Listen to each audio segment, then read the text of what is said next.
আরে তাড়াতাড়ি করে বাসায় চলে যেতে হবে। আরে ওইটা কে? ওইটা তো দেখি একটা সুন্দরী, আজকে চান্স নিতে লাগবে। এই যে সুন্দরী, কেমন আছো? আরে শোনো শোনো, এই এত বিয়াদব কেন তুমি? হ্যাঁ আরে শোনো না, একটু প্রেম করে আসো। বিয়াদব মানুষ কোথাকার।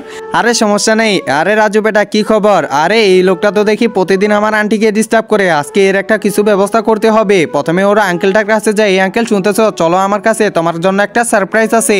আচ্ছা ঠিক আছে, চলো দেখি তুমি আমাকে কি সারপ্রাইজ দিবে। ওই যে দেখো চলে আসছি। আচ্ছা আচ্ছা চলো। আরে ওইটা তো দেখি আরেকটা সুন্দরী। নেও দেখি এখন এটাকে কেমন করে পটাতে পারো। হ্যাঁ হ্যাঁ আমি ট্রাই করতেছি। প্রথমে একবার বলি হ্যালো।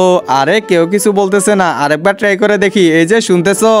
একজন মা কতটা আপন হয়ে থাকে, যার মানেই তাকে জিজ্ঞাসা করে দেখো। তো দেখা যাক বন্ধুরা, এই মায়ের জন্য কে ভিডিওটিতে লাইক এন্ড সাবস্ক্রাইব করে।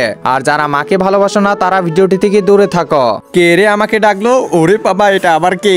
কি হলো ভাই, কেন ডাকলে? না না ভাই, এমনি ডাকছিলাম, সরি সরি, আমার ভুল হয়ে গেছে। আরে ভাই দাঁড়ান, আরে ভাই দাঁড়ান, আপনি যদি চুল বড় করতে চান তাহলে এই তেলটা ব্যবহার করতে পারেন। না ভাই থাক, ধন্যবাদ আপনাকে। আজকে এই মানুষটাকে শিক্ষা দিয়ে আমি মজাই পেলাম, ভালোই হয়েছে।